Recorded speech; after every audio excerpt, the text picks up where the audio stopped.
রমজানের শেষ রাত, আনন্দের পূর্বাভাস। মদিনার আকাশে এক ফালি চাঁদ। রমজান মাসের শেষ রাত, লাইলাতুল জায়েজা অর্থাৎ পুরস্কারের রাত। চারদিকে খুশির আমেজ, ঘরে ঘরে মিষ্টান্ন তৈরির ধুম, ছোট বড় সবার মনে আনন্দের ঢেউ।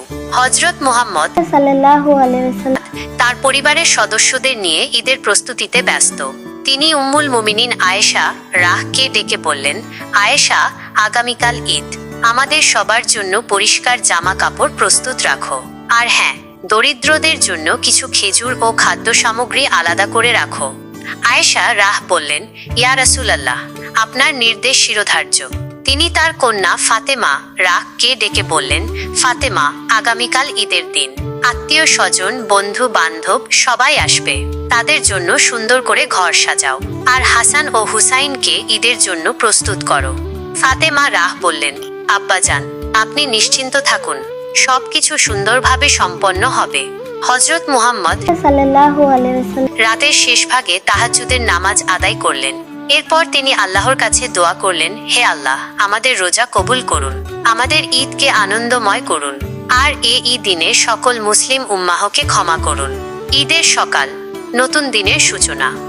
ভোরের আলো ফোটার আগেই মদিনার ঘরে ঘরে ঈদের আনন্দ ছড়িয়ে পড়ে। ছোট বড় সবাই নতুন জামা কাপড় পরে ঈদের নামাজের জন্য প্রস্তুত হয়। হযরত মুহাম্মদ সাল্লাল্লাহু আলাইহি ওয়াসাল্লাম গোসল করে আতর মেখে নতুন জামা পরে ঈদের নামাজের জন্য বের হলেন।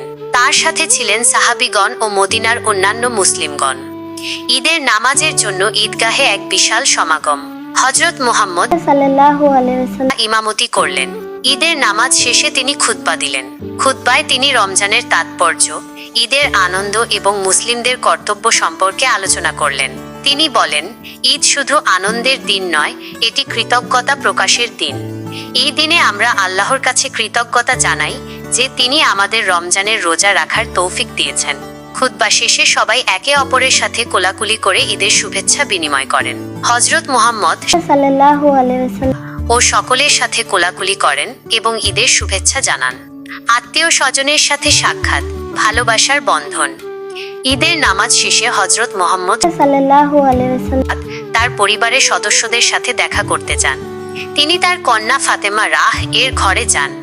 সেখানে তিনি তার নাতি হাসান ও হুসাইনকে আদর করেন। ফাতেমা রাহ তাকে ঈদের বিশেষ খাবার পরিবেশন করেন। এরপর তিনি তার অন্যান্য আত্মীয় স্বজনের সাথে দেখা করতে যান। তিনি সকলের খোঁজ খবর নেন এবং তাদের সাথে ঈদের আনন্দ ভাগাভাগি করেন। হযরত মুহাম্মদ সাল্লাল্লাহু আলাইহি ওয়াসাল্লাম এর ঈদ ছিল ভালোবাসার বন্ধনে আবদ্ধ। তিনি আত্মীয় স্বজন বন্ধু বান্ধব এমনকি দরিদ্রদেরও ঈদের আনন্দে সামিল করতেন। তিনি সকলকে নিয়ে ঈদের আনন্দ ভাগাভাগি করতেন। দরিদ্রদের প্রতি ভালোবাসা ঈদের প্রকৃত আনন্দ। হযরত মুহাম্মদ সাল্লাল্লাহু আলাইহি ওয়াসাল্লাম ঈদের দিনে দরিদ্রদের প্রতি বিশেষ খেয়াল রাখতেন। তিনি তার সাহাবীদের নির্দেশ দিতেন যেন তারা দরিদ্রদের মধ্যে খাদ্য ও বস্ত্র বিতরণ করেন। তিনি বলেন, ঈদের প্রকৃত আনন্দ তখনই যখন আমরা আমাদের চারপাশের দরিদ্রদের সাথে আনন্দ ভাগাভাগি করি। ঈদের দিনে মদিনার দরিদ্রদের মাঝে এক আনন্দের বন্যা বয়ে যায়। তারা হযরত মুহাম্মদ সাল্লাল্লাহু আলাইহি ওয়াসাল্লাম ও তার সাহাবীদের কাছ থেকে খাদ্য ও বস্ত্র পেয়ে কৃতজ্ঞতা প্রকাশ করেন। শিশুদের আনন্দ, ঈদের রঙিন স্বপ্ন। ঈদের দিনে শিশুদের আনন্দ ছিল চোখে পড়ার মতো। তারা নতুন জামা কাপড় পরে, হাতে মেহেদি লাগিয়ে ঈদের মাঠে খেলাধুলা করে আনন্দ উপভোগ করে। হযরত মুহাম্মদ সাল্লাল্লাহু আলাইহি ওয়াসাল্লাম শিশুদের সাথে মিশে তাদের আনন্দ আরো বাড়িয়ে দেন। তিনি তাদের সাথে গল্প করেন, তাদের মজার মজার কথা শোনান এবং তাদের উপহার দেন। ঈদের দিনে মদিনার শিশুরা এক রঙিন স্বপ্নের জগতে হারিয়ে যায়। তাদের চোখে মুখে ছিল আনন্দের ঝিলিক। সারাদিনের সুন্দর ঘটনা, ঈদের স্মৃতি। ঈদের দিনটি ছিল মদিনার জন্য এক আনন্দময় দিন। সারাদিন ধরে বিভিন্ন বাড়িতে ঈদের দাওয়াত চলতে থাকে। আত্মীয় স্বজন বন্ধু বান্ধব সবাই একে অপরের বাড়িতে গিয়ে ঈদের শুভেচ্ছা বিনিময় করেন। ঈদের বিশেষ খাবার সেমাই, পায়েস, বিরিয়ানি ইত্যাদি পরিবেশন করা হয়। হযরত মুহাম্মদ সাল্লাল্লাহু আলাইহি ওয়াসাল্লাম ও বিভিন্ন বাড়িতে গিয়ে ঈদের দাওয়াতে অংশ নেন। তিনি সকলের সাথে হাসি মুখে কথা বলেন এবং তাদের আনন্দ ভাগাভাগি করেন। ঈদের সন্ধ্যায় মদিনার আকাশে এক অপরূপ দৃশ্য দেখা যায়। শিশুরা হাতে রঙিন ফানুস উড়িয়ে ঈদের আনন্দ প্রকাশ করে। চারদিকে আলোর রোশনাই, আর মানুষের হাসির শব্দ। ঈদের এই সুন্দর স্মৃতি মদিনার মানুষের মনে চিরকাল অমলিন হয়ে থাকে। ঈদের শিক্ষা, ঐক্য ও ভ্রাতৃত্ব।